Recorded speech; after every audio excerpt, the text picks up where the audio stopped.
Bisakah kita mulaikan, Pak Ketua?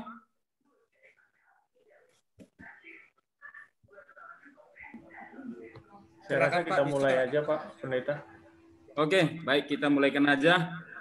Baik, pertama-tama puji syukur kepada Tuhan atas kesempatan ini. Salam damai sejahtera di dalam nama Yesus Kristus bagi kita semuanya. Terpujilah nama Tuhan atas kesediaan hadir hamba Tuhan Pendeta Jonathan Kuntaraf yang akan memberikan seminar paparan firman Tuhan untuk menguatkan iman kita, untuk mengemban satu misi yang indah, menyelesaikan pekerjaan Tuhan, mempersiapkan umat-umat Tuhan, satu umat yang layak, yang bersedia bagi kedatangan Yesus kedua kali. Mari kita menjaga kehikmatan ibadah ini, kita berdoa dalam hati masing-masing, mengundang roh Tuhan. Berdoa dalam hati boleh kita mulaikan.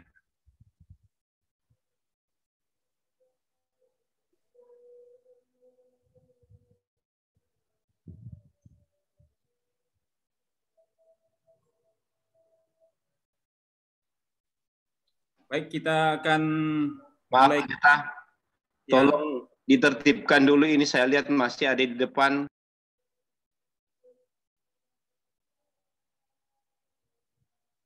Ya, terima kasih. Terima kasih. Ya, udah di-mute-kan semua oleh host. Baik, kita akan awali dengan lagu pujian. Kita bernyanyi semuanya di tempat kita masing-masing dengan posisi mute ya. Dengan posisi mute kita tetap bernyanyi di tempat kita. Lagu Sion nomor 325. Hai mana penyabit yang kumpulkan gandum yang baik di lumbung Tuhan.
Mari kita satu hati, kita berdoa.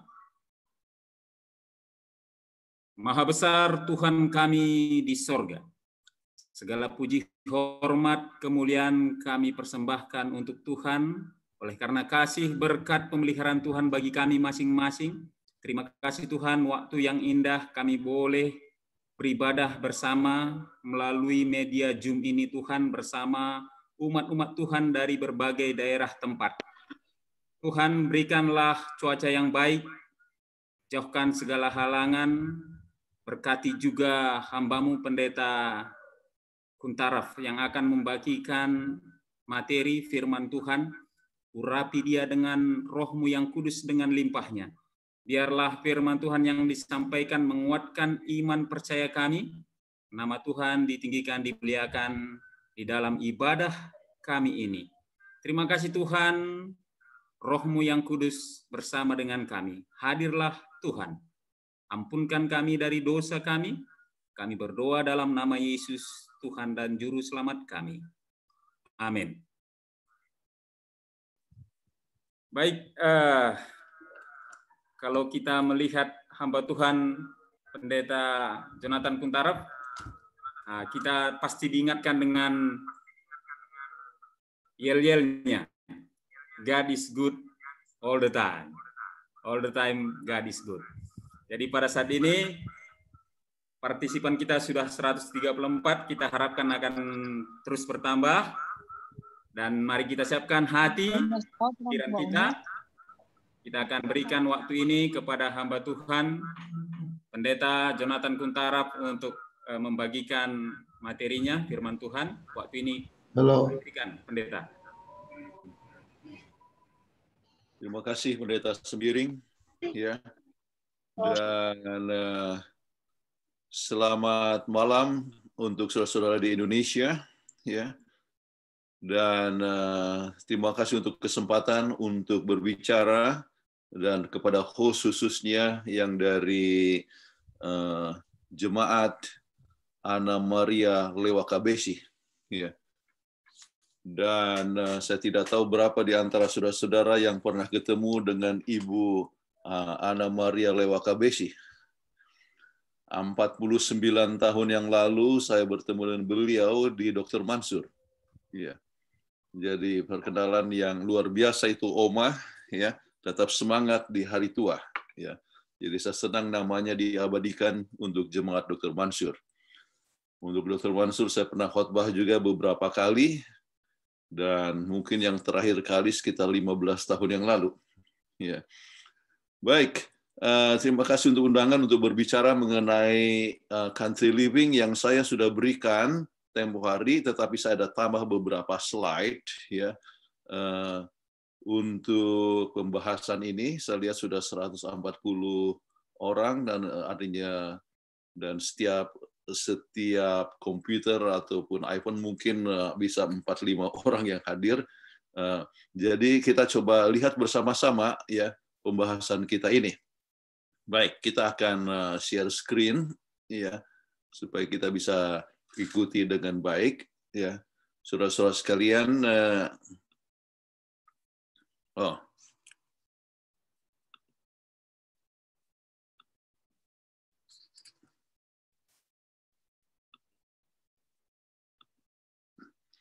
Baik, country living versus city evangelism. Banyak orang yang ada yang katakan, wah ini seperti berlawanan. Kita coba lihat, ya, ini satu hal yang bisa bekerja bersama-sama, tidak selamanya untuk berlawanan. Oke, dilemanya, sebetulnya apa rencana Tuhan bagi kita? Ya, apakah tinggal di kota atau pergi ke kota? Ya, jadi ini yang sering dipikirkan oleh banyak orang, sebab ternyata ada dua compilation dari tulisan Ellen G. White. Satu adalah Country Living, satu adalah Ministries to the Cities. Oke, jadi ini buku daripada Ellen G. White dengan judul Country Living. Ya, terus ada buku Ministry to the Cities, juga tulisan Ellen G. White. Ya, nah melihat kepada keadaan dua ini, ya, maka kita diajak untuk membacanya dan merenungkannya, dan saya akan coba renungkan, artinya membawa kepada Anda, ya, suatu pembahasan atau pemikiran untuk langkah yang saudara-saudari akan ambil. Oke. Nah, penelitian dari Montesalin, ada 107 artikel yang berhubungan dengan country living dan ministry to the cities, ya. 24 artikel untuk country living dan 83 artikel untuk ministry to cities. Artinya 78,5% untuk ministry to cities, 21,5% untuk country living. Jadi lebih banyak membahas tentang perlunya pelayanan di kota daripada di luar kota, ya. Ini Montesalin adalah seorang yang lama di divisi Amerika Utara dan teman saya, dan beliau yang kasih bahan-bahan juga tambahan untuk saya. Oke. Nah, sekarang amaran yang diberikan oleh Tuhan, ya, sehubungan dengan ini adalah maksud setan untuk menarik lelaki dan perempuan kepada kota-kota, dan untuk mencapai tujuan dia menemukan berbagai kepelesiran dan hiburan. Dan kota-kota di dunia sekarang telah menjadi seperti kota-kota sebelum akhir bah.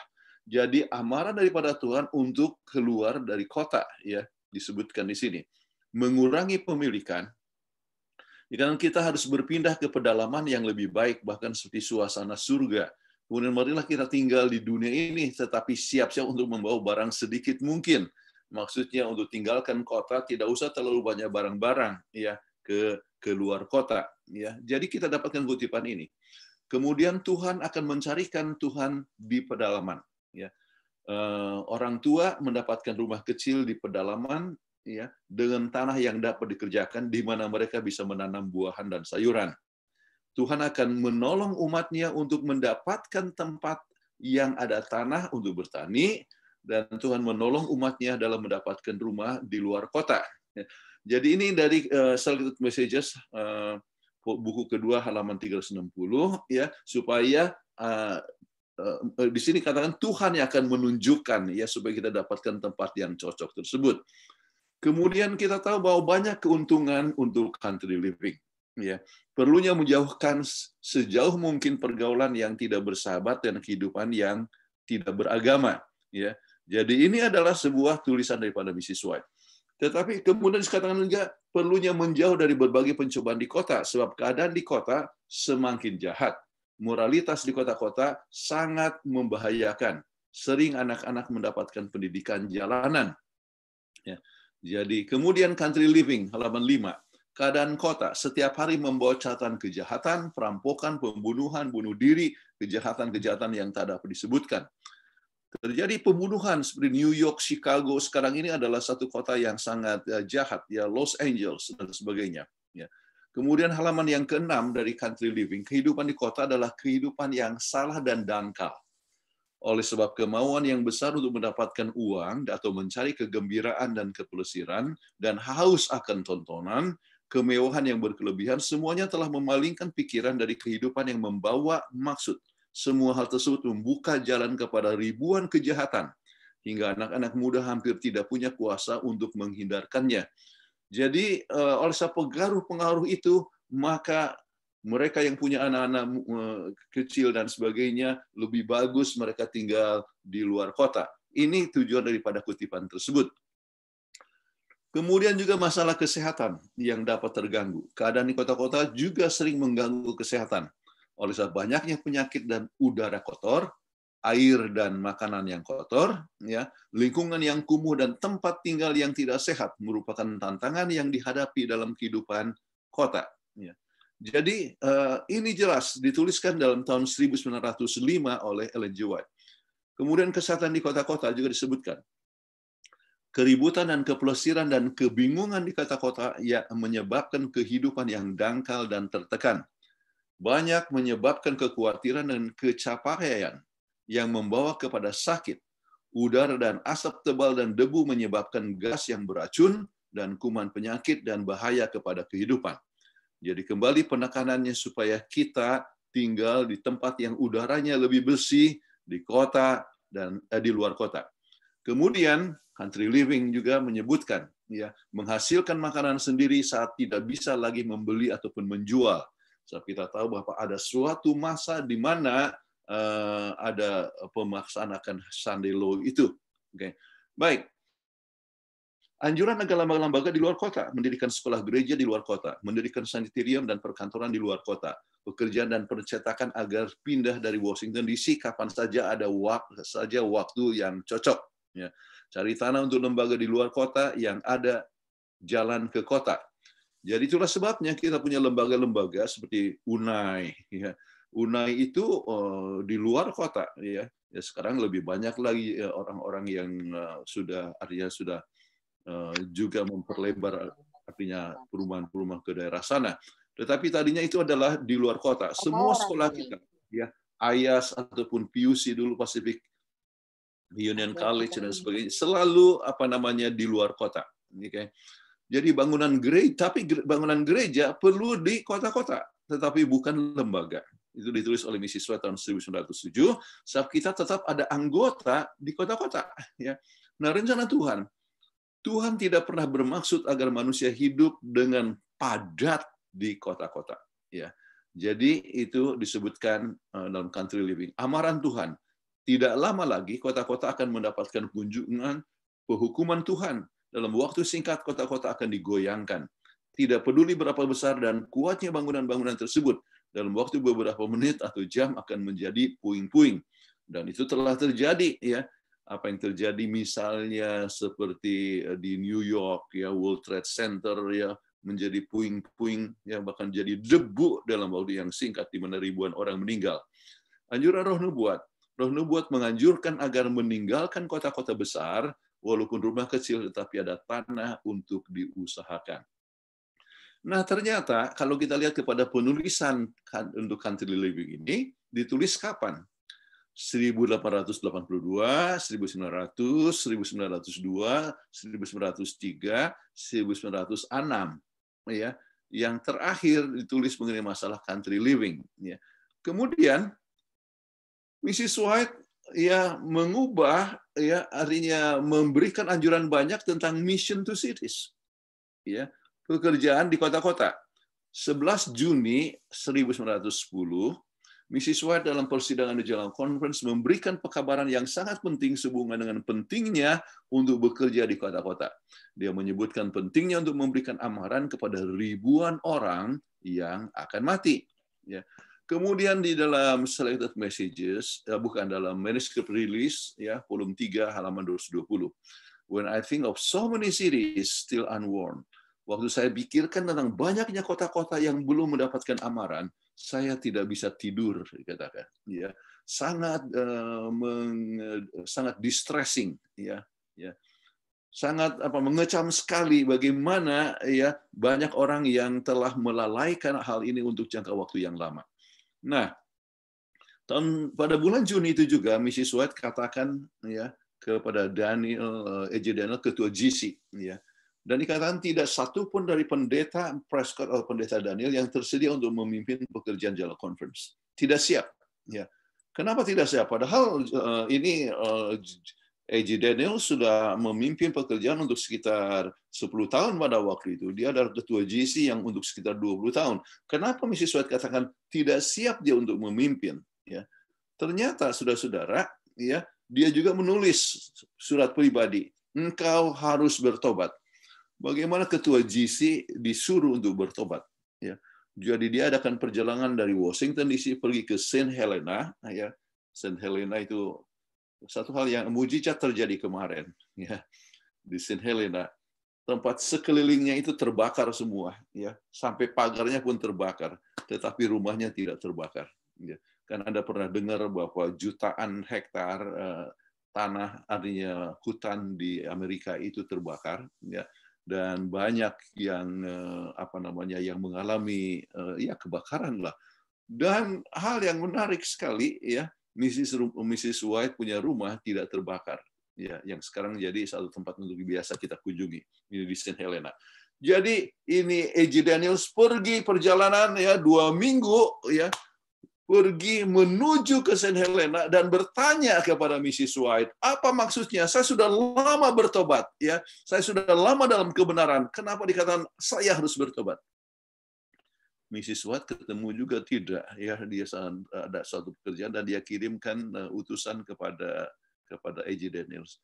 Kamu harus bertobat dengan membuat kegiatan evangelisasi di kota-kota. Wah, langsung dia tahu rupanya yang dimaksudkan ialah harus memikirkan tentang organisasi. Dia terlalu sibuk tentang lembaga dan lupa tentang memikirkan tentang organisasi, tentang evangelisasi. Maka dia pergi ke New York, kemudian membuat KKR, ya. Kemudian, ya, Ketua GC meyakini akan tulisan dalam Medical Ministry halaman 304 yang mengatakan, ya, dikatakan bahwa jikalau kota-kota itu dikerjakan sebagaimana apa yang Tuhan harapkan, maka hasilnya akan terjadi suatu pergerakan yang luar biasa. Ya. Nah, kemudian kembali Mrs. White katakan perlu mengirim pengabaran Injil ke kota-kota besar. Oke, Prescott yang saat itu adalah editor Review Herald agar meninggalkan pekerjaannya sebagai editor, pergi ke New York mengadakan evangelisasi. Ya. Nah, kemudian kepada ketua GC dianjurkan memberikan perhatian ke kota-kota besar seperti New York untuk menjangkau mereka yang hidup di kota. Ya. Dan sekarang apa yang terjadi? Ya. Ellen G. White yang tadinya katakan A.J. Daniels Prescott tidak siap untuk menjadi ketua GC, maka sekarang dia menulis 11 Agustus. Dikatakan, sekarang saya ingin mendorongmu dengan kata-kata, maju terus sebagaimana engkau telah mulai. Gunakanlah kedudukanmu yang berpengaruh sebagai ketua General Conference untuk memajukan pekerjaan di mana kita dipanggil. Dan itu dikatakan tahun 1910. Ya. Jadi pekerjaan di kota-kota, ya, jangan ditinggalkan, ya, dan harus kita buat berbagai macam kegiatan-kegiatan. Oke. Nah sekarang manuskrip tahun 1908 dikatakan sebagian harus tetap tinggal di kota-kota untuk memberikan amaran terakhir. Sebab ada yang katakan bahwa kita semua harus tinggalkan. Tetapi kan sebagian harus ada yang tetap tinggal di kota-kota untuk memberikan amaran terakhir, tetapi akan makin berbahaya. Namun kebenaran sekarang harus dikabarkan ke dunia ini. Ya, Anda bisa lihat dalam bahasa Inggrisnya di situ. Kemudian Christian Service, ya, halaman 180. Akan ada orang awam yang akan pindah ke kota-kota kecil dan besar. Ya, saya sebutkan ini. Saya terjemahkan kota-kota kecil dan besar sebab yang satu adalah town, satu lagi adalah cities. Oke, ya. Jadi Mrs. White gunakan towns dan city, jadi saya sebutkanlah kota-kota kecil dan besar. Dan yang kelihatan jauh dari mana-mana, agar mereka dapat bersinar yang Tuhan telah berikan untuk menyinari orang lain. Jadi saudara-saudara sekalian, sementara kita membaca penuhnya Country Living, tetapi jangan pernah mengenyampingkan bahwa Tuhan juga punya rencana untuk kota-kota besar. Oke, jadi mengapa Mrs. White menganjurkan ministry to the cities? Oke, baik.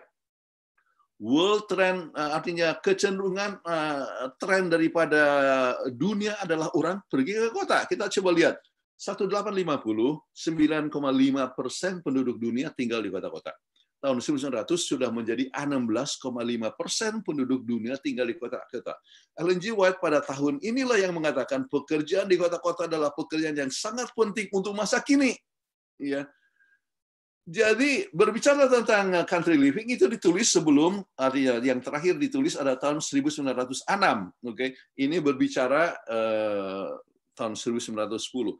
Tahun 1970 berkembang menjadi 30,8%, kemudian mayoritas penduduk tinggal di kota, persentasenya telah mencapai 50% pada tahun 207, ya, dan tahun 2050 akan menjadi 2/3 penduduk dunia tinggal di kota, atau sekitar 70%. Jadi saudara bayangkan, sekarang tahun 2020 ada 55% orang tinggal di kota. Nah, apakah kita akan tinggalkan mereka semua orang, misalnya kita ambil contoh orang Advent, ya, semua tinggalkan kota. Apa yang terjadi dengan kota, ya? Sementara mereka banyak yang membutuhkan akan juru selamat, ya. Apalagi menjadi artinya 2/3, 70% pada tahun 2050 kalau Yesus belum datang. Jadi kecenderungannya kita dapatkan bahwa mereka di situ yang biru itu untuk negara-negara yang sedang berkembang seperti Indonesia dan sebagainya, itu makin lama yang tinggal di kota itu makin naik. Untuk negara-negara yang sudah berkembang seperti Amerika dan sebagainya yang tinggal di kota, ya naik tetap, tetapi ya tidak setinggi seperti yang di negara-negara berkembang. Jadi kita coba lihat, ya sesuai dengan perkembangan ini, ya ini adalah untuk dunia ini atau untuk Afrika, Asia, Eropa, Latin Amerika, Amerika Utara ataupun Australia dan negara-negara di lautan, ya.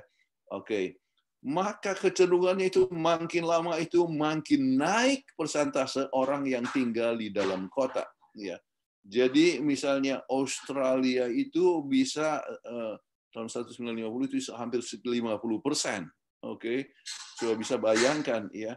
Kemudian sekarang saja kita ambil contoh, misalnya kalau Asia ya masih banyak yang di pedalaman ya. Jadi tetapi kita coba lihat di Amerika ya. Pokoknya kita coba lihat apa yang telah terjadi ya, kenaikan daripada penduduk yang di dalam kota. Oke.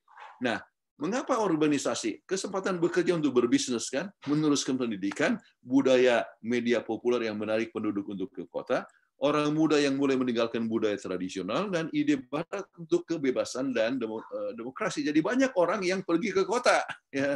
Dan kalau sudah pergi ke kota, ya mereka sering tidak kembali lagi ke kampung. Ya.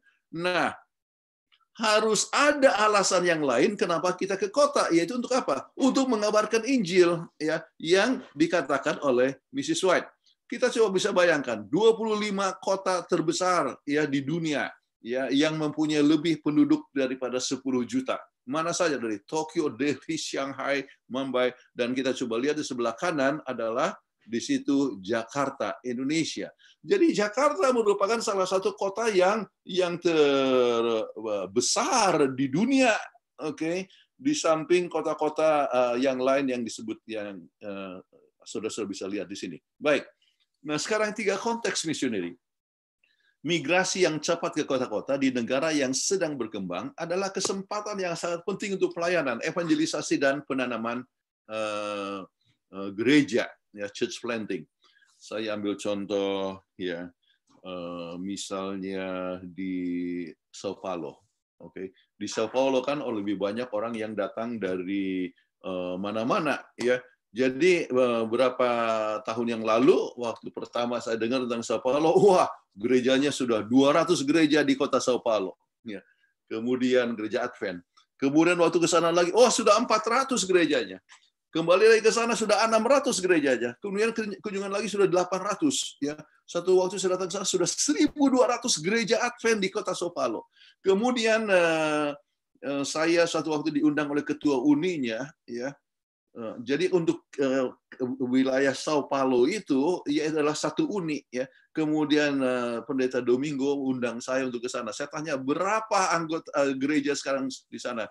1.600 gereja. Kemudian saya dapat lagi 1.653 gereja. Jadi pengembangan lebih banyak. Kenapa? Orang-orang imigrasi mencari teman dan sebagainya. Jadi itulah kesempatan untuk evangelisasi.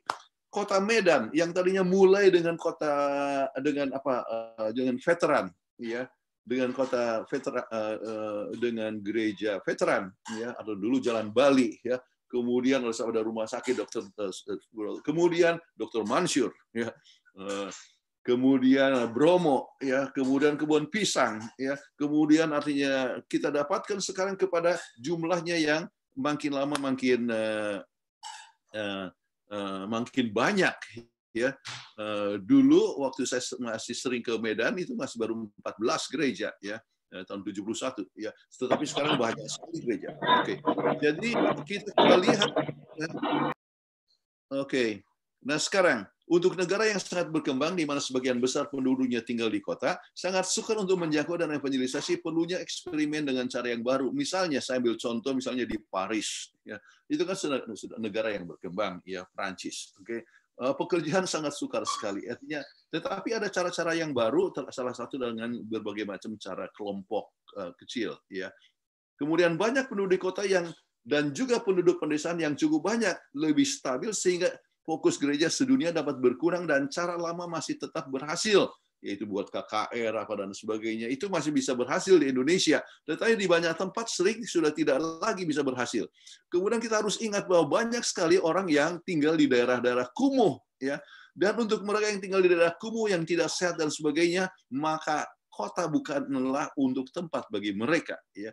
Baik, mayoritas masalah kebutuhan di kota-kota, ya, perubahan udara, kemudian banyak juga orang yang lapar dan malnutrisi, ya, kemudian adanya ketidakstabilan dalam soal keuangan, maksudnya uang tidak equal, ya, tidak ada kesetaraan. Tetapi saat yang sama jumlah itu makin lama makin banyak, ya. Jadi ini kalau begitu harus jangkauan yang tertentu yang kita harus capai kepada kota-kota besar tersebut. Nah, kalau kita mau coba evangelisasi di kota-kota, maka kita harus ingat bahwa keadaan kota itu dalam soal iman ataupun agama adanya kemajemukan, ya, majemuk, banyaknya gereja-gereja dan sebagainya. Tetapi sering juga menjadi satu kompetisi. Kenapa? Masing-masing orang mau mencari akan anggota. Tetapi juga mulainya timbul akan pemikiran sekular, di mana orang itu sudah tidak lagi memikirkan agama sebab mencari uang. Ya. Kemudian saat yang sama banyak orang yang mencari akan agama yang baru. Terus ada erosi di dalam lembaga tradisional. Maksudnya erosi bagaimana? Dulu itu, ya, anak-anak itu dengar kepada orang tua. Tetapi sekarang kalau orang tua bicara apa-apa, kemudian anak sudah mulai bisa membantah. Atau dulu itu anggota itu sangat hormat kepada pendeta. Ya pendeta, ya pendeta. Ya. Tetapi ya banyak sekarang di tempat-tempat kota, ya, yang membantah kepada pendeta, kemudian tidak dengar kepada pendeta. Kenapa? Sebab mereka merasa bahwa mereka lah yang menggaji pendeta.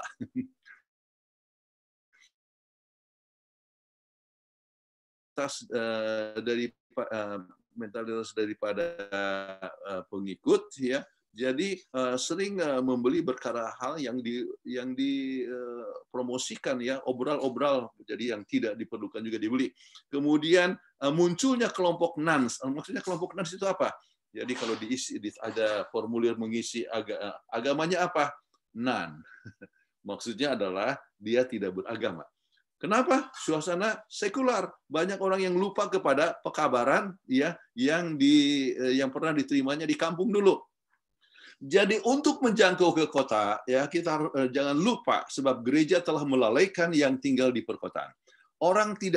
Banyak orang yang tidak dapat dijangkau kecuali kita mengadakan satu metode khusus dan perlunya center of influence, ya, yaitu pusat pengaruh, ya. Kita punya klinik, kita harapkan menjadi pusat pengaruh, ya, atau di balai gedung pertemuan kita di Medan itu adalah pusat pengaruh. Kemudian rumah sakit Advent harus jadi pusat pengaruh. Gereja-gereja kita harus menjadi pusat pengaruh. Kemudian kita harus memberikan pengaruh kepada perkara-perkara yang positif kepada masyarakat yang bisa memenuhi akan kebutuhan masyarakat. Apakah dalam pelayanan masyarakat, apakah di dalam berbagai macam kebutuhan seperti masalah mengatasi mereka yang alkohol atau mengatasi mereka yang merokok. Pokoknya orang harus memikirkan bahwa kalau ada masalah datang di gereja Advent. Jadi itu artinya kita harus memberikan suatu menjadi pusat pengaruh. Oke. Kemudian melalui hubungan sosial maka kita mengadakan satu kontak dengan dunia. Ya. Jadi hubungan itu sosial itu penting dan inilah yang Roh Nubuat katakan. Ya, metode Yesus. Apa yang dibuat? Yesus bergaul dengan manusia dan menunjukkan kerinduannya untuk membawa kebaikan kepada mereka. Ia menunjukkan rasa simpatinya. Yesus melayani kebutuhan hidup mereka. Yesus menenangkan kepercayaan mereka. Yesus memanggil mereka untuk mengikut Dia. Itulah sebabnya Yesus pergi ke kota-kota, ya, ke Kapernaum, kepada Yerusalem dan sebagainya, dan bergaul dengan orang-orang, ya. Ya, dia bergaul dengan pemungut cukai di kota-kota. Jadi kita bisa melihat bahwa sangat sukar kalau kita tinggal di kota dan katakan ya sekali-sekali kita evangelisasi ke kota. Kita perlu orang yang tinggal di kota yang akan mengadakan kegiatan evangelisasi yang akan bergaul dengan orang di kota. Oke. Nah sekarang kadang-kadang untuk berhadapan dengan mereka yang mempunyai postmodern mind, ya, kita harus beralih dari public evangelism ke relational evangelism. Maksudnya public evangelism apa? Seperti tempoh hari saya dengan Kathleen, ya, dengan Yolanda Innocent, kita bikin KKR di Danau Toba. Maksudnya di Hotel Danau Toba. Oke. Jadi itu adalah public evangelism. Tetapi kita hanya berikan berapa? 2 minggu, ya. Tetapi sekarang KKR kadang-kadang hanya 3 hari. Apa yang harus dibuat? Relational evangelism harus mulai dengan persahabatan lebih dahulu. Kita harus mempunyai kegiatan-kegiatan kelompok kecil, yaitu kelompok peduli, ya, ataupun KPA, ya. Jadi pendalaman Alkitab. Untuk itu sukar kalau misalnya kita harus tinggal di luar kota, saudara-saudara. Jadi kita mempunyai tugas khusus di dalam kota. Baik, kemudian sekarang dulu itu kan singkat, ya, KKR. Ya, waktu dulu tahun 71 bikin KKR, kami masih 40 malam, ya. Tetapi akhirnya menjadi pendek-pendek, ya, 2 minggu, 1 minggu, akhirnya jadi 3 hari. Tetapi itu harus long term dalam arti kegiatan melalui kelompok peduli yang harus dibuat lebih dahulu, ya.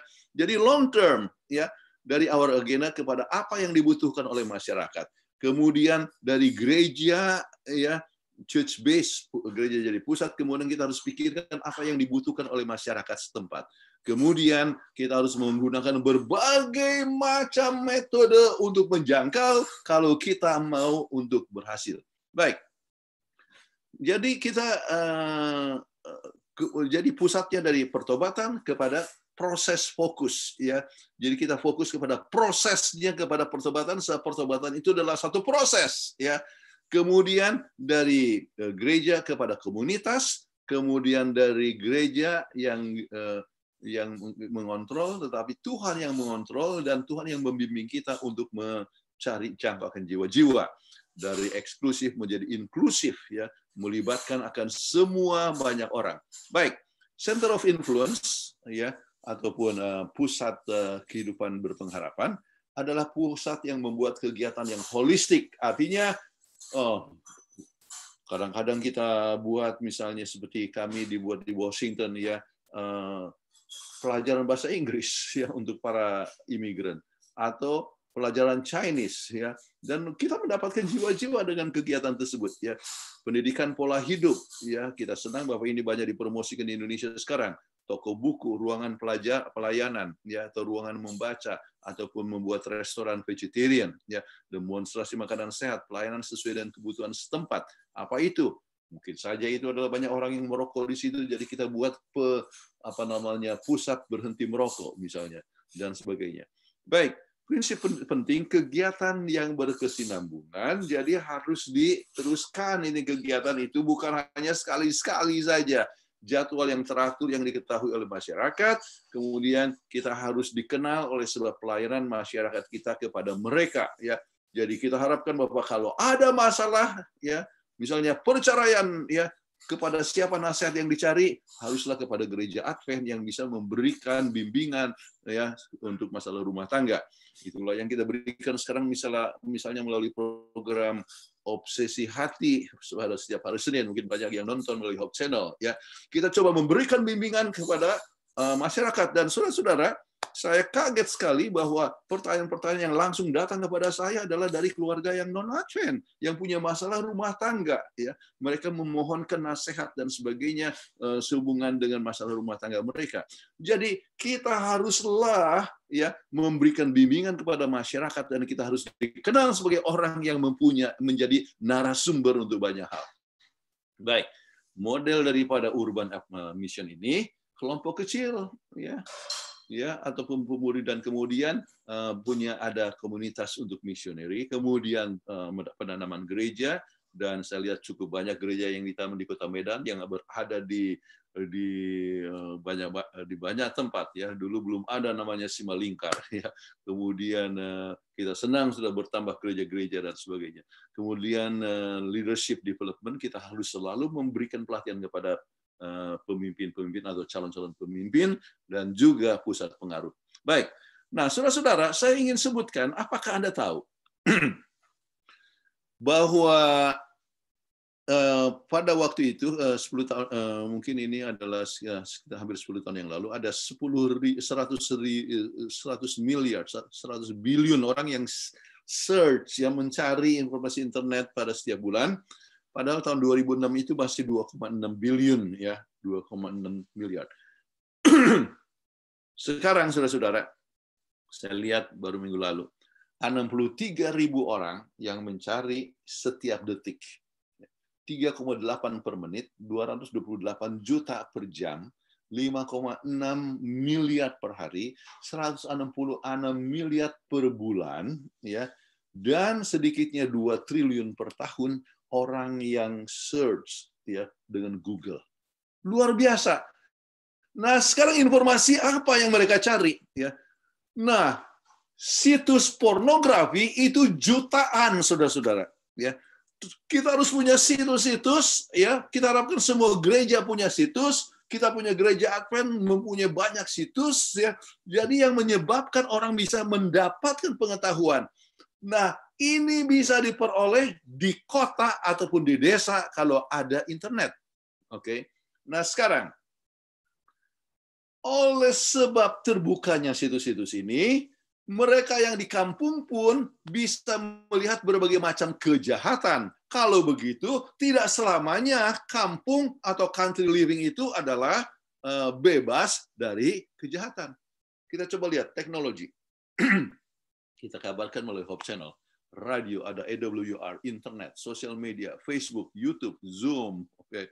Jadi kita kabarkan dengan segala macam cara, bukan? Ya. Dan ini bisa diperoleh, ya, seperti saudara-saudara di mana saya di pedalaman dan sebagainya bisa lihat Hope Channel sekarang ini, bukan? Ya, bisa selalu melihat akan berbagai macam kegiatan. AWR, misalnya orang yang di Vietnam, di gunung-gunung, mendengar berita tentang pekabaran Advent, akhirnya mereka membentuk gereja di mana itu di gunung yang dan tidak tahu ada gereja di kota. Kita coba lihat bahwa pekabaran Injil itu luar biasa sekali dengan teknologi sekarang ini. Ya, ini bisa dilaksanakan kalau kita memang ada pusat pengaruh misalnya di desa ataupun juga di dalam kota. Tetapi untuk betul-betul misalnya untuk mempunyai program relational, kelompok peduli dan sebagainya, maka mau tidak mau kita perlu orang di dalam kota. Sekarang, observasi pribadi. Banyak yang promosikan country living dengan berbagai motif. Ya, saya harus berbicara terus terang. Pertama, membahas tulisan Roh Nubuat, country living sebagai rencana Tuhan. Itu bagus untuk pertemuan rohani sebab kurang pencobaan kalau di kota. Bagus. Tetapi ada juga yang mencari kesempatan untuk menjual tanah. Orang pergi dari gereja-gereja ke satu gereja-gereja yang lain di California, ya, membahas tulisan Mrs. White, perlunya keluar kota, dan itu adalah tujuannya untuk apa? Untuk menjual tanah mereka di Texas, dan banyak orang yang beli, ya, masih murah dan sebagainya. Tetapi mereka akhirnya tetap juga tidak pindah. Oke, kenapa? Sebab mereka harus tetap mencari, tidak cukup dana untuk tinggal di luar kota. Ya, sebab untuk tinggal di luar kota itu tidak murah, saudara-saudara. Saudara mengetahui bahwa untuk tinggal di luar kota, ya, ada orang yang untuk membuat pembangkit listrik sendiri harus keluarkan ratusan ribu US dollar. Itu lebih daripada 1 M untuk membuat dia punya pembangkit listrik dan sebagainya. Kalau tidak ada listrik, ya, tidak ada internet. Ya. Kemudian itu artinya harus dipikirkan dengan baik-baik. Apapun motivasinya, perlu pertimbangan yang matang. Kenapa? Coba lihat, apakah Anda sudah siap untuk country living? Jauh dari kota, jauh dari tetangga, jauh dari keadaan gawat darurat, jauh dari tempat belanja, dan sebagainya. Dan saya berikan contoh, ya, ini saya berikan saja namanya, sebab tetap Anda tidak kenal, Joseph Lim. Ya, ini adalah sepupu dari Kathleen, ya, dan yang di samping adalah istrinya. Ya, jadi Joseph Lim, istri saya, Kathleen orang Medan, ya, kemudian Margaret. Mereka, ini Margaret dan Joseph Lim, percaya sesudah pulang dari Hong Kong, ya, perlu country living. Mereka pindah kemana? Ke pedalaman Missouri. Apa yang terjadi? Ya, itu jauh, untuk belanja itu sekitar 2 jam. Ya, kemudian kota yang terdekat itu sekitar 4 jam, kemudian pada saat gawat darurat harus didatangkan helikopter untuk menyelamatkan mereka.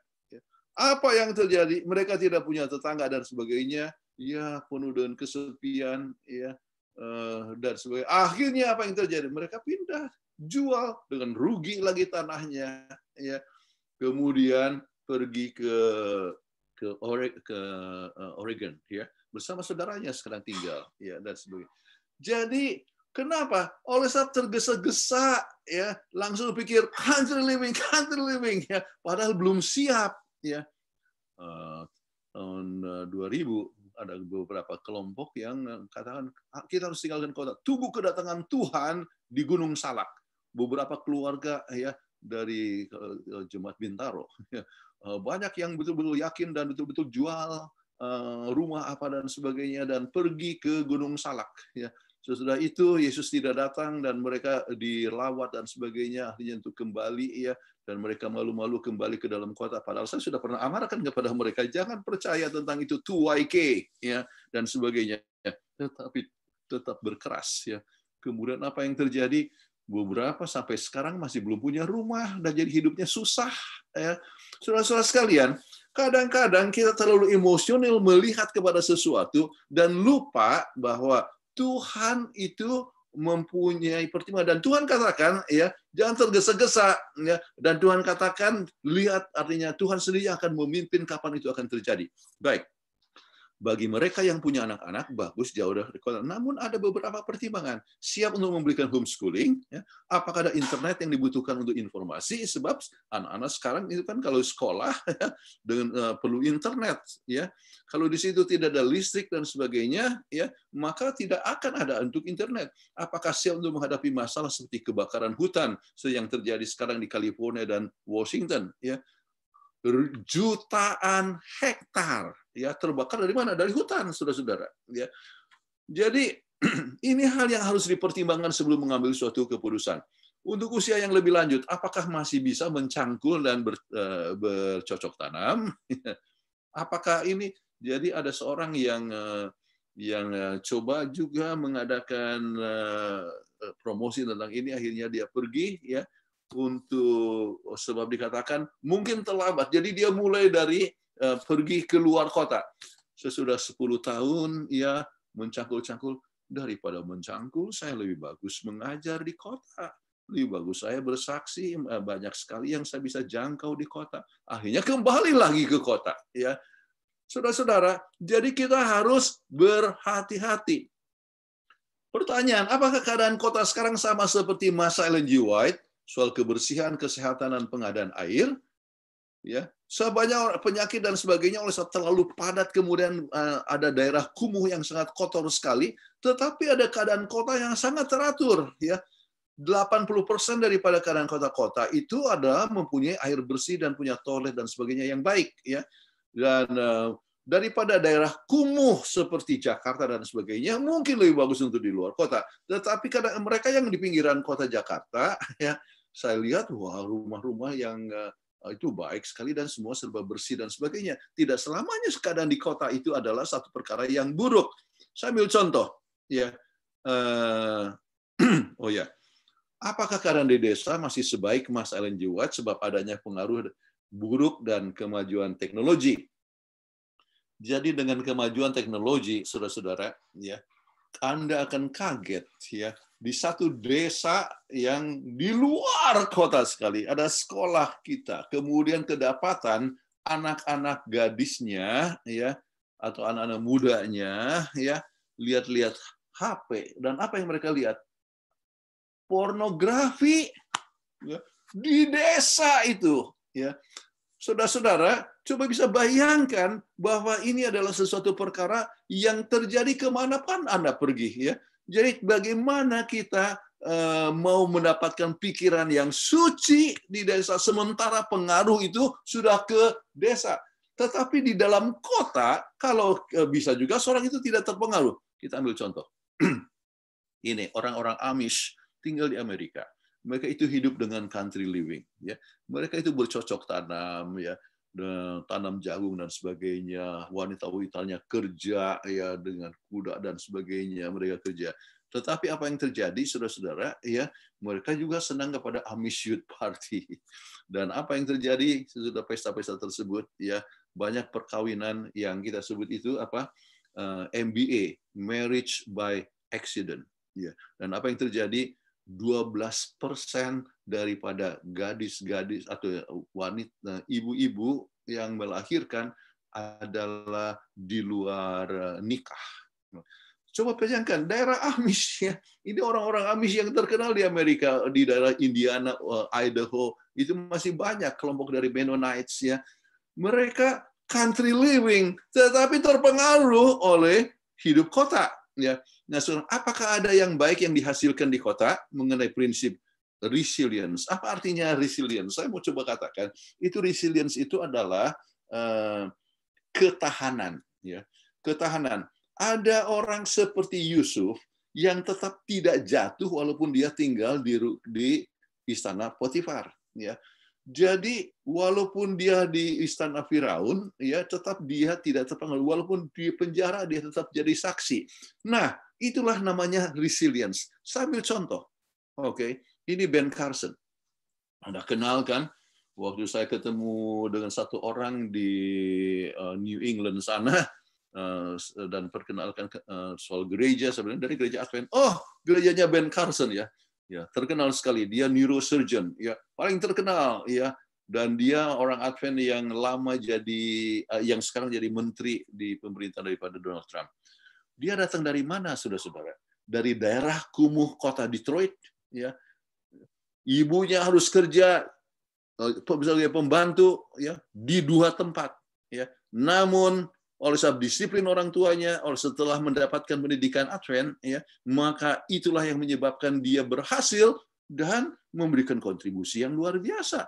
Coba bayangkan, kemudian Barry Black, chaplain Kongres, dia diproduksi dari daerah kumuh kota Baltimore. Oke, Baltimore, kami hidup tidak berapa lama dari Baltimore, kemudian Barry Black bercerita bagaimana tentang apa yang terjadi dengan dia, banyak sekali godaan-godaan yang datang dari lingkungan sekitarnya untuk supaya mencoba itu narkoba dan sebagainya pada saat dia remaja. Namun oleh sebab pendidikan ibu yang berhasil, sedangkan bapaknya juga ya masuk penjara dan sebagainya. Tetapi ibu yang berhasil begitu erat dengan dia, mempunyai nilai rohani yang tinggi, dia mempunyai inilah yang saya sebutkan dalam kata bahasa Inggris resilience. Ya, dia mempunyai daya tahan yang baik, ya ketahanan yang baik, dan menjadi apa? Chaplain Kongres Amerika.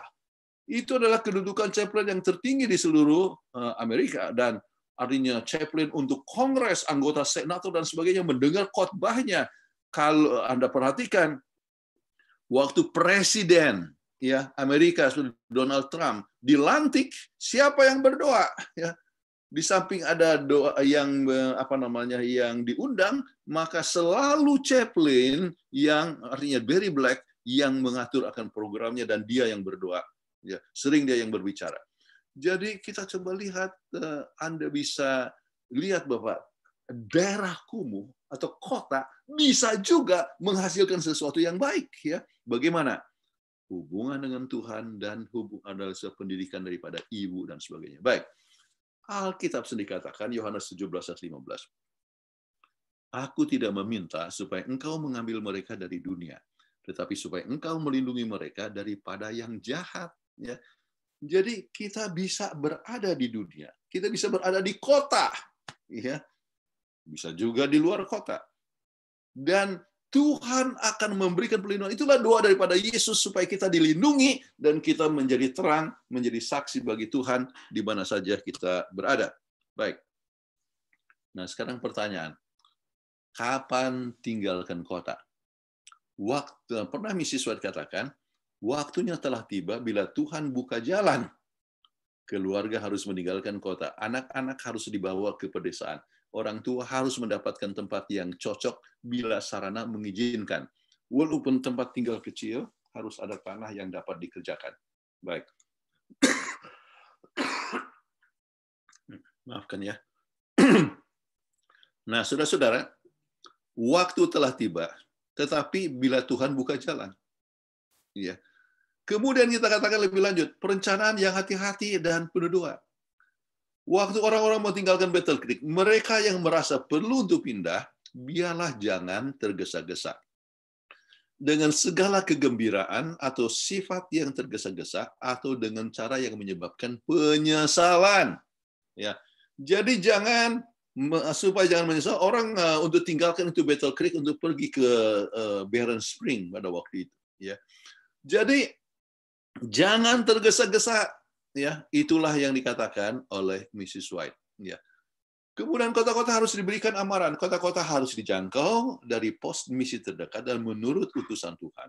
Bukan kota harus diberikan amaran, benar, bukan oleh mereka yang tinggal di kota, tapi untuk mereka yang mengunjungi mereka, untuk mengabarkan mereka apa yang akan terjadi pada dunia ini.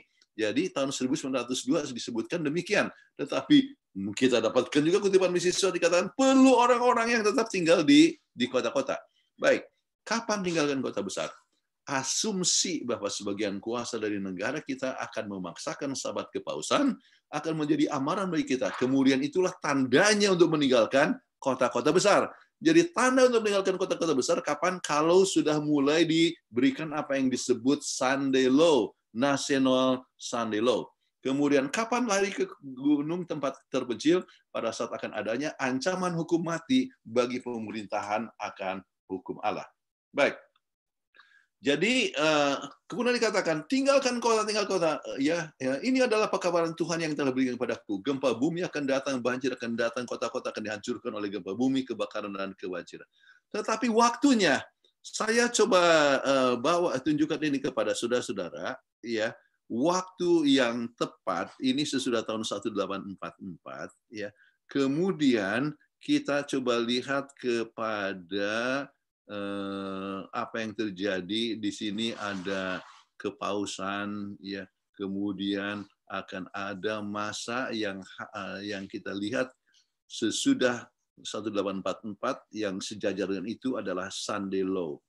Oke, Sunday Law.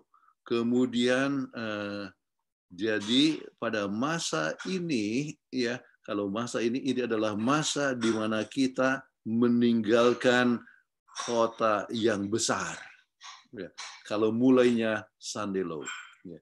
Nah sekarang, ya, kemudian akan ada satu masa, ya, yaitu penutupan pintu kasihan. Ya. Kemudian waktu itulah kita harus tinggalkan akan kota-kota kecil menuju ke pegunungan. Kenapa? Oleh sebab waktu itu akan ada 7 bala akhir, kemudian banyak sekali orang-orang yang akan mempersalahkan orang Advent. Oke, baik. Nah sekarang, kapan ini Sunday Law? Ini masalahnya tidak tahu kita. Mrs. White, ini sudah pernah dibahas ya di Kongres Amerika tahun 1888. Kemudian muncul lagi ya tahun 1961. Kemudian ya tenang tenang ya. Sekali-sekali ada yang menyebutkan perlunya Sunday Law. Tetapi yang sering banyak berbicara ya tentang Sunday Law, misalnya Sunday Law sudah ditandatangani. Itu adalah kelompok-kelompok yang saya sebutkan independent ministry. Saya coba berikan perbedaan antara independent ministry dengan supporting ministry. Seperti kami, supporting ministry. Apa? YAPI. YAPI itu adalah supporting ministry. Semua pengurusnya itu tidak dibayar. Ya, hanya mereka yang bekerja sudah di panti asuhan ya untuk hidup, kemudian dapatkan sekedarnya ya. Kemudian kita mempunyai panti asuhan. Itulah kita punya namanya supporting ministry. Pelayanan ya yang mendukung gereja. Ya. Tetapi ada independent ministry, yaitu yang hidup juga dari situ dan sering mereka terima persepuluhan lagi ya, independen, tidak mau di bawah gereja. Kalau kami kan kerjasama bersama dengan gereja ya, bahkan pengurus artinya termasuk staf uni dari 2 uni itu adalah anggota board daripada YAPI. Nah kita coba lihat ya bahwa independent ministry untuk mendapatkan dukungan langsung sudah mulai nih tanda tangan nih, padahal tidak benar ya. Mereka bikin poster ya, poster Sunday Law dimulai ya. Kenapa? Mereka mau dapatkan dukungan oleh sebab Sadelo sudah dekat. Ayo ya berikan bantuan kepada program mereka. Jadi kita kadang-kadang harus berhati-hati, jangan sampai mudah tertipu. Seperti orang yang katakan, ayo country living, tujuannya adalah untuk menjual tanah. Saya ikut juga ada satu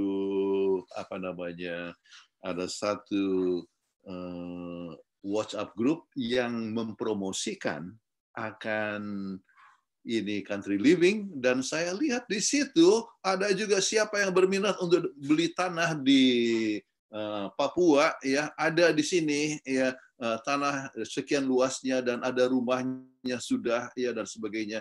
Jadi menjadi tempat untuk mempromosikan ya. Jadi coba menjadi promosi untuk bisnis. Ya. Kita harus berhati-hati kembali. Alright, ini saya coba akan teruskan. Baik, saudara-saudara. Nah sekarang kita harus ingat, gereja itu adalah dibentuk untuk keselamatan manusia, diorganisasi untuk pelayanan, ya, dan misinya adalah untuk membawa pengabaran Injil ke seluruh dunia. Dan bukan hanya di desa, tetapi di kota-kota. Dan jangan lupa, untuk menantikan kedatangan Yesus, tidak selamanya harus di pedalaman. Ya. Menunggu kedatangan Yesus, kita bisa berada dalam kota. Coba baca buku The Great Controversy. Waktu malapetaka terakhir itu, di mana umat Tuhan? Ada yang di penjara, ada yang di gua-gua, ada di mana-mana di kota, ataupun juga ada yang di luar kota. Ya, jadi ada di mana-mana. Ya, jadi tidak selamanya itu harus di luar kota, artinya di country living. Baik, kita juga harus ingat Tuhan itu memberikan tugas kepada kita. Ya, umat Masyiatan Hari ke-7 telah dipilih oleh Tuhan sebagai orang yang khusus, terpisah dari dunia, dengan mengenal kebenaran besar. Dia telah memisahkan mereka dari tambang dunia dan menghubungkan mereka dengan dirinya. Dia telah menjadikan mereka wakil-wakilnya dan telah memanggil mereka untuk menjadi duta baginya dalam pekerjaan menyelamatkan terakhir. Kekayaan kebenaran terbesar yang pernah dipercayakan kepada manusia. Jadi saudara-saudara coba bisa bayangkan, ada 33.830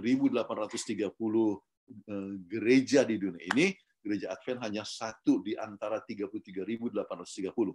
Dan kepada gereja Advent dipercayakan pekabaran khusus. Ya, jadi itulah sebabnya kita hanya mempunyai satu tugas untuk mengamarkan dunia. Ya. Dan untuk sekarang ini, orang-orang di kota-kota memerlukan akan juru selamat. Itulah sebabnya kita harus kabarkan kepada mereka. Baik. Nah, sekarang orang bertanya, bagaimana pilihan kami? Ya, kami tinggalkan Washington DC, ya, kota besar. Waktu GC kan, ya, kami tinggalkan itu. Kami pindah ke Wake Forest. Namanya saja forest, artinya hutan. Jadi banyak hutan. Inilah hutan di Wake Forest. Oke. Kemudian ini di belakang rumah kami. Ya, jalan pagi kami kelilingi akan danau, kemudian kita dapatkan hutan-hutan di sana. Ya. Kemudian pilihan kami ini adalah 45 menit naik mobil untuk ke gereja, 35 menit naik mobil untuk ke kota, 15 menit dari anak dan cucu. Ya. Kalau ada emergency, darurat, misalnya sakit, kami hanya 35 menit dari rumah sakit. Toko terdekat, 15 shopping center, 15 menit dari rumah, dan banyak kesempatan pelayanan. Kesempatan pelayanan, misalnya inilah yang kami undang, tetangga-tetangga kami undang, ya, kami ada tetangga-tetangga, ya, di sini, ya, jadi kami undang mereka makan di rumah, bercerita, ya, kemudian bersaksi kepada mereka, inilah tetangga-tetangga yang kami undang. Terus ada kelompok Indonesia, ya, kami undang mereka ini dari Katolik, dari Protestan, dari Baptis, ya, kami undang mereka makan, kemudian Bible study.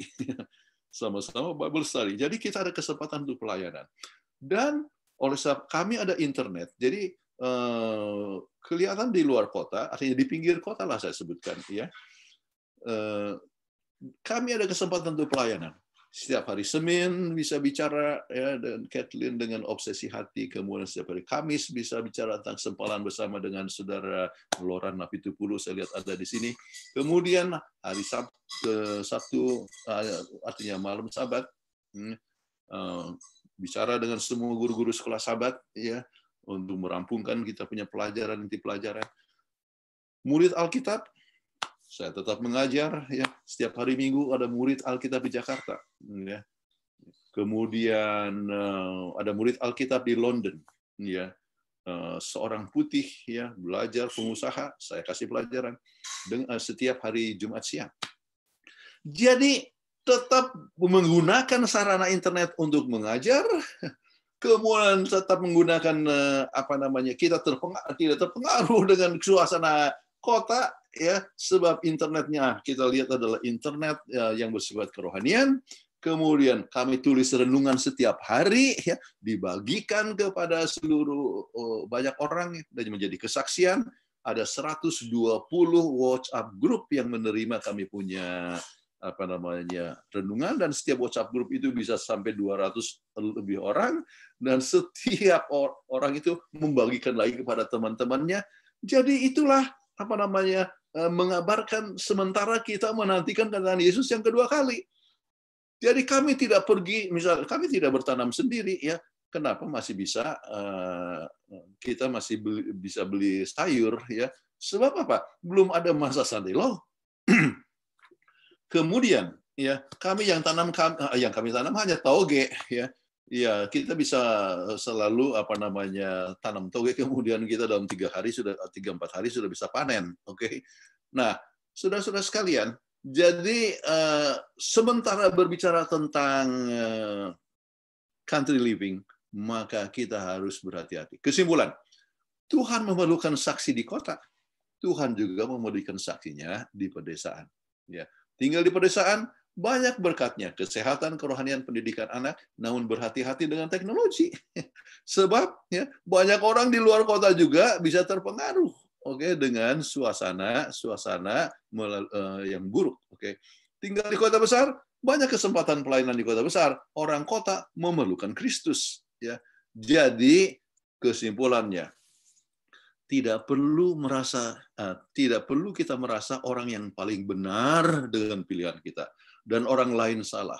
Marilah kita melayani sesuai dengan panggilan Tuhan di desa atau di kota. Ya, selama kita berjalan dengan Tuhan, kita jadi saksi yang berkuasa, apakah di kota atau ya di luar kota.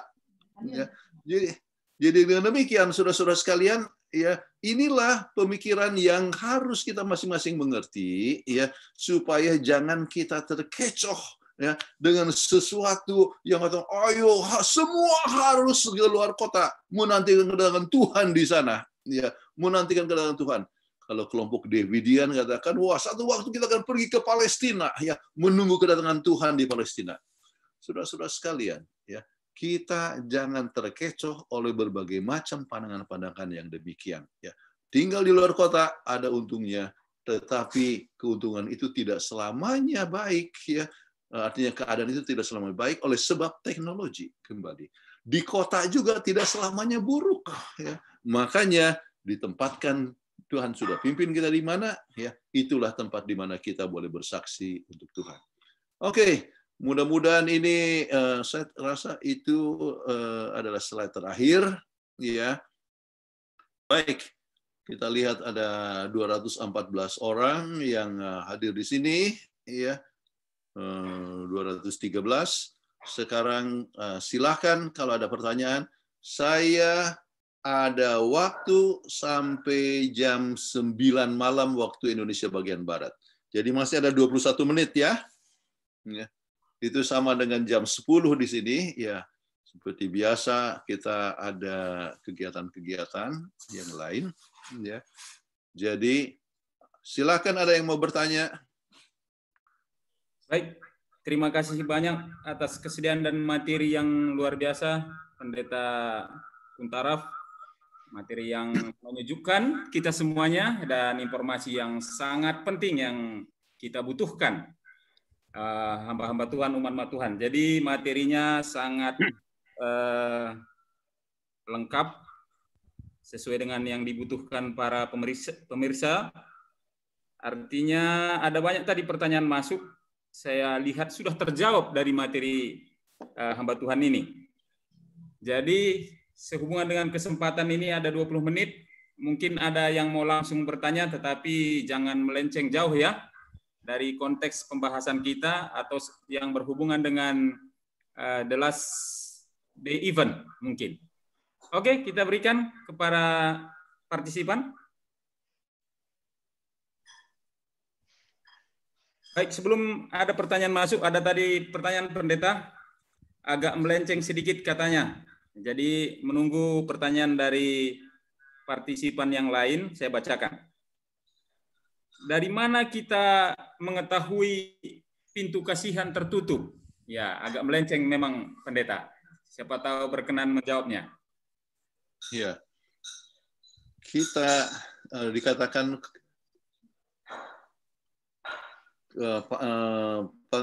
masa pintu kasihan tertutup ya akan datang ya, dan banyak orang yang umumnya tidak tahu bahwa itu ya artinya pintu kasihan sudah tertutup.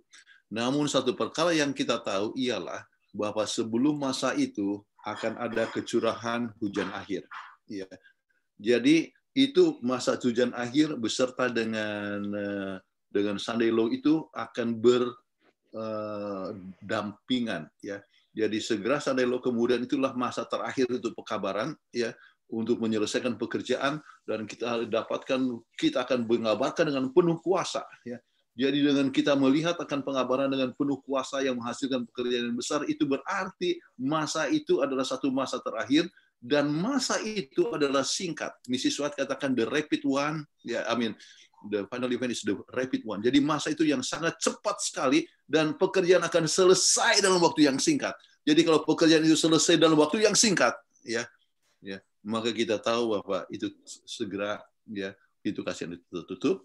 Kemudian apalagi kemudian munculnya berbagai macam bala akhir. Ya, kalau sudah datang kepada bala akhir seperti yang dikatakan dalam buku Wahyu pasal 16 itu, maka kita tahu bahwa itu pintu kasihan sudah tertutup. Kenapa? Ya, adanya bala akhir, ya, dan bala akhir ya adalah terjadi sesudah tertutup. Jadi kita lihat antara dua event tersebut, pencurahan Roh Kudus dengan bala akhir. Oke? Terima kasih, pendeta. Baik, sebelum mungkin pertanyaan yang lain, waktu kita mungkin masih ada kurang lebih 15 menit. Ada juga ini pertanyaan mungkin juga tidak menyimpang sedikit dari pembahasan pendeta. Mungkin karena banyaknya isu yang beredar di media sosial, YouTube, dikatakan demikian. Biochip atau microchip, adakah korelasinya dengan Sunday Law? Saya tidak tahu. Kenapa? Ya, sebab selalu disebutkan bahwa ya jual beli dengan microchips, kemudian itulah yang ditaruh di dahi ataupun di tangan. Ya, saudara-saudara, itu jawabnya adalah mungkin, tetapi juga mungkin iya, mungkin tidak. Ya. Kenapa? Sebab arti disebutkan tanda di dalam dahi dan tangan itu, ya, itu sehubungan ya, yang kita mengetahui ialah bahwa itu berbicara mengenai masalah decision making. Ya, kita punya frontal lobe di depan ini yang menentukan kita ambil keputusan. Yang menyebabkan seorang itu dimeteraikan, ya, dimeteraikan itu adalah dia punya keadaan di mana dia tidak akan jatuh kembali. Ya. Jadi kalau berbicara dengan tanda di dahi itu adalah menunjukkan kepada suatu hal yang bersifat pikiran. Ya. Jadi disebutkan di sini adalah mengenai masalah chips. Ya mungkin aja ya dalam bentuk chip, tetapi tidak selamanya harus chip. Itulah sebabnya saya berkata saya tidak tahu. Ya, adanya korelasi ya bahwa itu dengan Sunday Law, ya, sebab Anda binatang, anam dan sebagainya, ya kita tidak tahu ya bahwa itu akan dalam bentuk chip, ya. Namun yang jelas ialah bahwa masing-masing kita harus tetap siap sedia dalam segala keadaan. Banyak orang yang takut ya kalau Sandelo datang, ya. Jadi ada orang yang sudah murtad tidak lama ke gereja langsung dengar waktu masa Obama dulu, ya. Paus datang ke Washington DC dan menandatangani akan Sandelo. Itu yang dihembuskan oleh suatu independent ministry. Maka orang yang tidak ke gereja, ya, jadi ke gereja, gereja penuh. Anggota kita itu bercerita ketuanya kepada saya, anggota kita jadi penuh gara-gara Sandelo katanya. Tetapi ternyata itu hanya rumors. Mereka pun nggak datang lagi ke gereja. Ya. Saudara-saudara, jangan kesetiaan kita tergantung kepada soal Sandelo, ya, ataupun kepada tanda-tanda zaman dan sebagainya. Kita harus setia kepada Tuhan, oleh sebab kita mengasihi Juru Selamat. Ya. Oleh sebab kita mengasihi akan Tuhan, maka kita rindu untuk selalu bersekutu dengan Tuhan, bersekutu satu sama lain, tidak diiming-imingi oleh Sandelo dan sebagainya. Jadi ada chip atau tidak, tetap setia kepada Tuhan. Terima kasih Pendeta. Ada pertanyaan yang lain, tapi saya nggak perlu bacakan lagi karena sudah lengkap tadi pemaparan Pendeta sudah jelas. Kapan country living itu sesuai dengan amaran Roh Nubuat sudah terjawab tadi di pembahasan Pendeta. Sekarang habis pertanyaan yang saya lihat di chat. Jadi ada lagi Pak Pendeta? Ya, saya serahkan ke partisipan langsung. Ini ada satu pertanyaan dari Joshua Sinaga. Kapan kita akan melakukan berdoa kepada Tuhan menurut pelajaran umat untuk panggilan pribadi? Nah, bila tandanya tiba, maka kita semua harus keluar dari kota. Mungkinkah mendapat tempat pada waktu itu, pada saat kita keluar dari kota? Ini pertanyaan dari Joshua Sinaga. Kalau tempat sih selalu banyak, ya. Sekarang ini orang-orang tinggalkan pedesaan menuju ke kota, jadi meninggalkan tempat yang banyak di kota, di pedesaan. Ya. Jadi kapan kita harus berdoa? Kita harus tetap berdoa ya setiap hari. Ya, kita berdoa kepada Tuhan setiap hari dalam hubungan pribadi dengan Tuhan. Kemudian Tuhan sudah menempatkan kita berada ya di mana kita berada untuk melaksanakan tugasnya. Ya. Dan ya jangan sampai kita langsung meninggalkan akan tugas kita untuk ya pergi ke pedesaan dengan alasan untuk lebih dekat dengan Tuhan. Saudara-saudara, ya kita bisa lebih dekat dengan Tuhan di kota-kota. Di kota-kota sekalipun kita bisa tetap dekat dengan Tuhan. Oke. Setiap hari atau setiap malam kita boleh berkomunikasi ya dengan Tuhan, lihat akan ciptaan alam ya. Bintang-bintang itu kita bisa lihat di dalam kota atau di luar kota. Oke. Jadi dekat dengan Tuhan ya itu menunjukkan apa namanya hubungan pribadi dengan Tuhan yang dapat dialami ya di mana saja. Ya. Kebahagiaan kita tidak tergantung kepada tempat. Komunikasi kita dengan Tuhan tidak tergantung kepada tempat. Orang-orang di luar kota, saya berikan contoh dengan orang-orang Amish, ya, country living dan sebagainya. Tetapi ada masalah-masalah yang tidak bermoral. Bahkan tempoh hari ada satu peristiwa yang sangat penting sekali di mana beberapa orang harus masuk penjara, ya, dari kelompok Amish, ya, yang tidak pernah mereka pikirkan sebelumnya.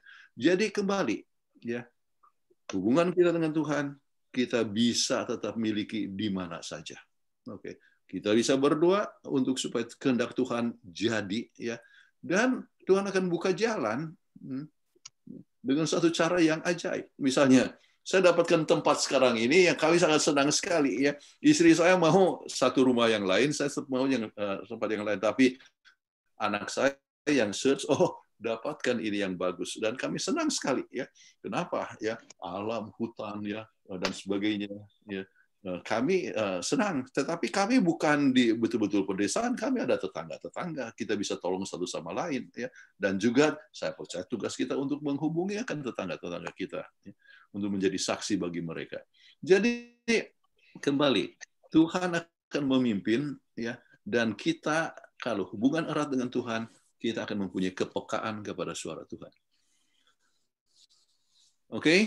Terima kasih, Pendeta. Mungkin masih ada dari partisipan yang langsung aja boleh. Boleh dengar suara saya? Iya, Pak Maregan langsung. Ya. Selamat malam Pak Jonathan Kuntarap dan serta Zoom ini. Ada saya punya pertanyaan. Setelah saya ikuti tadi firman Tuhan yang disampaikan oleh Pak Jonathan Kuntarap yang sangat baik sekali. Tetapi saya pernah dengar bahwa setan atau Lucifer juga rajin membaca Alkitab dan mengetahui menghafal nubuatan dan tahu strategi persiapan Advent pada akhir zaman ini. Nah, yang saya khawatirkan karena setan itu luar biasa liciknya, jangan-jangan suatu waktu dia sudah mempersiapkan suatu jebakan bagi umat-umat Advent yang setia kepada Tuhan, sehingga suatu waktu tidak mampu ya melakukan sesuatu apapun selain mengikuti dia. Karena kita tahu bahwa setan itu ya pertama melengahkan, ya melemahkan dan mengecoh. Ya. Contohnya sebelumnya kita tidak pernah berpikir tentang pandemi ini. Dan sekarang kita seluruh dunia sudah mengalami pandemi ini dan menakutkan. Dan katanya hari-hari akan mendatang lebih hebat lagi pengaruh pandemi ini. Jangan suatu waktu nanti setan sudah mempersiapkan suatu cara, teknik yang membuat kita tidak bisa bergerak dan tidak sempat lagi keluar daripada desa kalau nggak kita persiapkan dari sekarang. Kira-kira begitu pertanyaannya, Pak. Ya, jadi itu pertanyaannya. Oke, dengarnya setan menipu kita setiap hari. Ya, dia memberikan jebakan-jebakan setiap hari. Ya. Ya. Jadi mereka yang ke kota, ya, dia jebak supaya dia lebih bersifat materialisme. Ya. Tetapi mereka yang ke pedusunan, ya, itu bisa juga dijebak oleh sebab mereka banyak yang tetap sudah sempat tinggal di kota, jadi akhirnya terpengaruh kepada internet, dan internet di luar kota juga bisa bersifat sesuatu perkara yang negatif. Ya. Salah satu contoh jebakan kalau seperti yang Saudara Nenggolan katakan tadi itu adalah bahwa sehingga tidak berdaya lagi. Ya, kita ambil contoh. Ya, salah satu senjata yang dibuat oleh setan adalah pornografi. Ya. Dan saya katakan jutaan orang, artinya jutaan situs tentang pornografi. Kalau orang sudah terpengaruh dengan pornografi, maka dia sudah terjebak. Ya. Pikirannya selalu ya berhubungan dengan masalah seksualitas, dan ia akan, kalau ada kesempatan, dia akan jatuh. Ya. Dia akan selalu jatuh. Kenapa? Sebab pikirannya memang sudah pikiran kotor. Ya. Itu bisa terjadi di mana saja, di desa atau di luar kota, ataupun di dalam kota. Ya. Jadi, tapi saat yang sama, ya, kita menyadari bahwa kota itu memang banyak sekali negatifnya, ya. Tetapi kita tahu juga bahwa Tuhan bisa melindungi kita juga di dalam kota.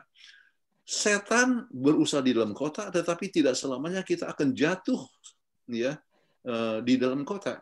Selama kita berhubungan dengan Tuhan, selamanya kita boleh menjadi berkat di mana saja kita berada. Apakah itu di kota atau di luar kota. Ya. Jadi, oleh sebab ada yang Tuhan bebankan kepada kita, ya, jadi selalu istri saya tanyakan, apa maksud Tuhan kita memberikan tempat di sini? Ya, Tuhan mau supaya kita menjangkau kepada orang-orang di sekitar sini. Ya. Jadi, di mana saja kita berada, ya, maka kita bisa menjadi berkat, ya, dan di mana saja kita berada, kita harus tetap bersekutu dengan Tuhan. Selama kita bersekutu dengan Tuhan, maka setan tidak berdaya. Ya, kita tidak akan terjatuh kepada berbagai macam jebak setan. Penyakit bisa datang. Ya, banyak orang anggota-anggota kita yang meninggal. Ya, kita berduka cita sekali. Ya, Dr. Timbul Manurung, ya, kami punya teman masa muda, ya, meninggal misalnya. Meninggal ya oleh sebab penyakit itu bisa terjadi. Ya, namun ya kita masih tetap mempunyai pengharapan di dalam Tuhan. Ya, segala macam penyakit dan sebagainya bisa timbul di mana-mana. Ya, yang menyebabkan kita membawa kepada kematian. Tetapi mati di dalam Tuhan itu adalah satu perkara yang tidak menakutkan untuk kita. Toh.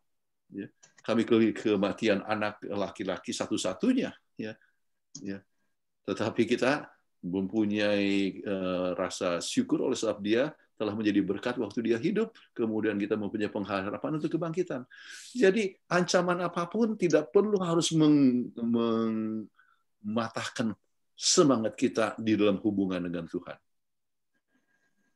Apakah itu menjawab pertanyaan, saudara? Maksud saya begini Pak Pendeta.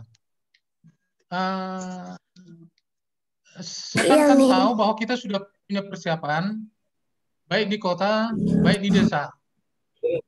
Tapi jangan-jangan setan lebih pintar mempersiapkan supaya suatu waktu kita tidak bisa berbuat apa-apa. Artinya apakah dengan dipercepat waktunya, apakah misalnya kita di lockdown tak bisa keluar lagi dari kota sehingga kita menyerah di dalam kota gitu. Kira-kira begitu maksudnya. Oh iya, setan bisa berusaha. Saya percaya bahwa ini coronavirus itu datang dari setan. Oleh sebab setanlah sumber penyakit. Ya, segala sesuatu yang baik itu datang dari Tuhan. Ya, namun ya usaha setan tidak harus mematahkan kita. Ya, kita bisa komunikasi. Ya, seperti sekarang ini masih 212 orang yang berkomunikasi melalui Zoom ini. Ya. Hari Jumat yang lalu ya ada 400 lebih ya berkomunikasi ya. Kita bisa berbakti dengan hari Sabat ya. Dan satu hal yang sangat menarik ya bahwa persembahan-persembahan yang dikumpulkan di gereja-gereja kami ini ya walaupun secara virtual ya orang kirim transfer ke rekening gereja lebih tinggi. Saya dapatkan berita dari istri, dari anak saya. Anak saya kebetulan salah satu ketua ya di gereja. Dia umumkan bersyukur pada Tuhan, persepuluhan lebih tinggi dalam masa lockdown. Saya dapatkan berita dari Colton, yaitu salah saudara Marpaung, ya asal dari Medan. Marpaung umumkan kami punya perpuluhan di gereja kami lebih tinggi dalam masa lockdown. Jadi berbakti tidak bisa dihalangi oleh setan. Walaupun tidak ke gereja, kita tetap bisa berbakti ya melalui online. Ya. Jadi setan akan tetap mematahkan semangat kita, tetapi tidak harus kita jadi putus asa. Kita bisa tetap kalahkan kuasa setan. Oke? Amin. Ya. Jadi sehubungan dengan waktu. Iya, sehubungan dengan waktu mungkin satu pertanyaan terakhir lah kita masih berikan kepada partisipan. Oke. Dari saya boleh, Pak? Ya, boleh. Ya, selamat malam Pak Guntaraf. Ini kebetulan pertanyaan saya tadi belum diwakili, jadi saya mau bertanya.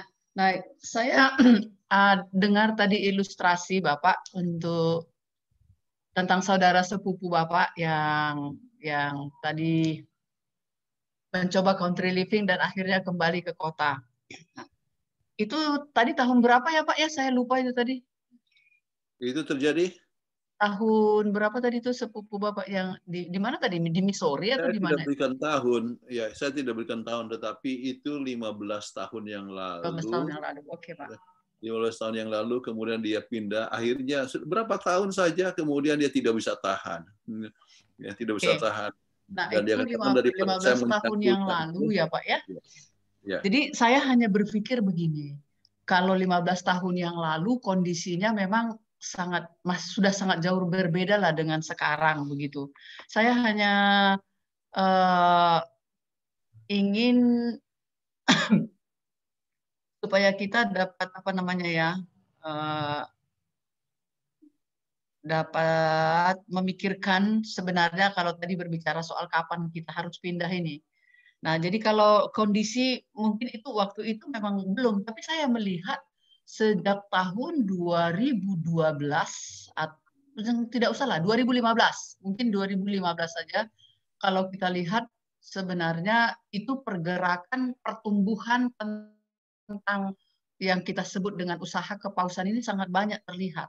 Baik itu dari gerakan climate change, Catholic Climate Change Movement, kemudian keluarnya Laudato Si, kemudian bersekutunya Protestan dengan dengan Katolik di waktu peringatan 500 tahun reformasi. Nah, kemudian secara transparansi kita lihat bagaimana Paus rally ke negara-negara untuk mengatakan berhenti pada hari Minggu. Bahkan dia terutama berhenti pada hari Minggu. Anda tidak usah tinggalkan agama Anda, tidak apa-apa. Nah, jadi yang saya lihat itu memang dari gerakan Global Catholic Climate Change, ya. Itu dia sendiri sudah bilang bahwa global climate change itu tujuannya adalah menghantarkan Laudato Si untuk ke masyarakat. Nah, jadi saya melihat kalau kita kebetulan saya baca itu ya, kalau kita sudah melihat tanda persekutuan antara raja untuk kejahatan. Tentu kejahatan ini dari perspektif kerohanian, karena kalau dari kedagingan mungkin itu suatu kebaikan. Nah, dan itulah tandanya kita harus keluar, bergegaslah. Itu yang Nyonya White tulis di dalam Country Living dia. Nah, jadi kalau tadi ada pertanyaan kita tidak boleh menjual dan membeli. Nah, yang mungkin menjadi pertimbangan kita adalah kalau kita masih di kota, kemudian terlockdown di kota, kemudian kita tidak bisa makan, dan itu yang membuat kita menjadi menyerah. Khawatirnya begitu, karena ya mungkin kalau kita sendiri tidak, tapi kalau kita lihat keluarga kita mungkin jadi beda ceritanya. Nah, jadi saya minta Pak Kuntaraf kasih kami pencerahan yang mungkin bisa secara netral kami bisa berpikir, oke, ini saatnya kamu harus pergi, ini dengan melihat kondisi yang ada sekarang ini. Itu maksud saya. Terima kasih Pak Kuntaraf. Materinya sangat bagus sekali tadi. Terima kasih. Terima kasih. Ya, baik. Kalau soal tanda-tanda zaman, ya, kenapa Mrs. White sudah katakan tentang ini pada tahun 1902 ya sampai 1906. Pada waktu itu pun mereka sudah lihat ini perbincangan mengenai masalah Sunday Law pada tahun 1888. Ya, jadi bahkan sebagian pernah disebutkan bahwa mungkin bisa terlambat. Ya, ya. Sudah waktunya. Tetapi ya, lewat 10 tahun, 50 tahun, 100 tahun, ya masih juga begini. Oke. Tahun 1961 pada saat mulai ada perbincangan di Mahkamah Agung Amerika Serikat sampai memutuskan bahwa masalah kebaktian adalah konstitusional, yaitu sesuai dengan Undang-Undang Amerika. Ya. Waktu itu orang sudah katakan, wah ini sudah waktunya ini untuk pindah. Tetapi 50 tahun lewat, ya tetap juga begitu. Ya, masih belum betul-betul terjadi. Ya. Betul terjadi, bukan hanya soal 5 tahun yang lalu, waktu soal kerjasama antara gereja Protestan ya dengan Katolik itu sudah lama terjadi. Ya. Jadi bukan hanya peringatan saja daripada perayaan 500 munculnya Protestan, ya. Tetapi sebelum itu sudah biasa terjadi ya berbagai macam celebration bersama-sama, dan bagaimana gereja Metodis kerjasama dengan Katolik, ya, gereja-gereja yang lain, gereja Anglikan kerjasama dengan Katolik, itu semua terjadi terus-terusan, makin lama makin banyak. Ya. Tetapi ya saya ambil contoh, 10 tahun yang lalu ada seorang yang di Jakarta yang katakan, wah sudah waktu untuk keluar kota, ya. Jadi dia pergilah ke satu tempat, ya, untuk berusaha. Tetapi dia bilang, waduh, ini saya hanya kerja mencangkul saja di sini, padahal saya bisa melakukan suatu pekerjaan yang penting di Jakarta. Akhirnya dia kembali ke Jakarta. Ya. Itu hanya di dalam waktu 10 tahun. Ya. Jadi sekarang memang lebih buruk, ya, tetapi bukan berarti bahwa ya akan ada suatu bahwa inilah waktunya, saya tidak tahu ya. Itu kalau misalnya ada di sini yang merasa sudah waktunya, silakan aja. Saya tidak mau jadi penghalang ya. Hanya saya kan di sini bersifat sebagai orang yang netral untuk memberikan bimbingan ya, bahwa Mrs. White katakan ya, semua ini adalah sebelum tahun 1906. Kemudian Mrs. White menyebutkan tentang Mission to Series ya, lebih banyak sesudah tahun 1910. Dan jumlah penulisan tentang Mission to Series ya, itu adalah jauh lebih banyak daripada Country Living. Ya. Ya. Jadi kalau mau Country Living sudah pasti ada banyak berkatnya, tetapi tidak selamanya juga kita dapatkan berkat itu ya, kalau kita tidak berhati-hati. Ya.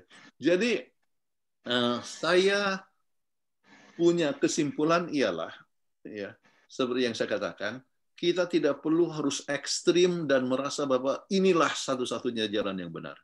Ya. Sebab kita harus melihat dari segi yang lain. Ya. Dua-duanya tulisan Mrs. White ya, dan waktu yang tepat ya adalah kalau Tuhan berbicara kepada Anda sesuai dengan dia punya God's providence ya, pimpinan Tuhan ya, pimpinan Tuhan yang kadang-kadang kita tidak tahu. Saya merasa bahwa saya dapatkan tempat di sini adalah pimpinan Tuhan. Ya. Kami tidak rencana ke sini dan tidak tahu ada tempat ini. Ya. Tidak jauh dari kota, ya. Tetapi kita dapatkan suasana yang sama seperti Country Living. Ya, kami bisa bertanam, tapi belum sempat. Ya, ada juga kami tanam kecil-kecilan. Ya. Tetapi ya kami masih dapatkan sesuatu dari kota. Dan berapa lama ini? Kita tidak tahu, ya. Kita tidak tahu, ya. Jadi oleh sebab kita tidak tahu, maka kita tidak perlu harus ekstrim sini atau ekstrim situ, ya. Sebab Tuhan punya rencana di mana saja kita berada. Oke?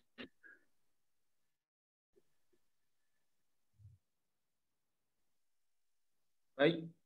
Terima kasih banyak. Saya rasa materi Pendeta Kuntarap sudah sangat menjawab dan cukup menjadi referensi yang baik bagi kita masing-masing. Jadi oleh karena keterbatasan waktu dan kita, maka kami tutup sesi tanya jawab ya. Baik, jadi demikianlah materi yang sudah disampaikan oleh hamba Tuhan, Pendeta Kuntarap. Saya sebagai moderator atau MC, atas nama seluruh partisipan, atas nama Gereja Anna Maria, ucapkan banyak terima kasih banyak kepada hamba Tuhan, Pendeta Jonathan Kuntarap. Apa masih perlu closing statement Pendeta sebelum hamba Tuhan ini memimpin kita dalam doa? Jadi seperti yang saya katakan, ya, Tuhan memerlukan kita di kota, Tuhan memerlukan kita di desa. Artinya Tuhan bisa gunakan kita di mana saja kita berada. Faktor yang sangat penting adalah hubungan kita dengan Tuhan, dan hubungan kita dengan Tuhan yang boleh memberikan kita sukacita. Kerohanian kita tidak selamanya harus bergantung kepada tempat. Ya. Ada orang yang senang diunai, itu hubungannya dengan Tuhan erat sekali, tetapi ada juga orang yang diunai justru ya melakukan tindakan-tindakan yang tidak selayaknya. Tempat tidak menentukan kebahagiaan ataupun kerohanian kita, ya. Tetapi hubungan dengan Tuhan ya boleh memberikan kepada kita sukacita di mana saja kita berada, dan kita boleh menjadi saksi bagi Tuhan di mana saja kita berada. Bagi mereka yang merasa lebih berbahagia di pedalaman, ya, di pedesaan, silahkan. Ya. Bagi mereka yang merasa mempunyai misi khusus di dalam kota, ya, kita bisa bekerja, kemudian bisa melayani ya di dalam kota, silahkan. Tidak perlu saling menjelekkan satu sama lain, tetapi kita boleh melakukan tugas bagaimana yang Tuhan bebankan, sebab kita mempunyai tugas untuk penyelamatan jiwa-jiwa. Dan biarlah kita menjadi saksi bagi Tuhan kemana kita pergi, dimanapun kita berada. Itulah yang saya ingin sampaikan. Amin. Kemuliaan bagi Tuhan atas ibadah kita malam hari ini, berkat bagi kita semuanya. Doa tutup kita undang hamba Tuhan Pendeta Jonathan Kuntarap. Bapa kami dalam surga, kami bersyukur oleh sebab kami mempunyai Tuhan yang hidup, Tuhan yang menjadi pencipta kami, penebus kami, dan pelindung kami sekalian.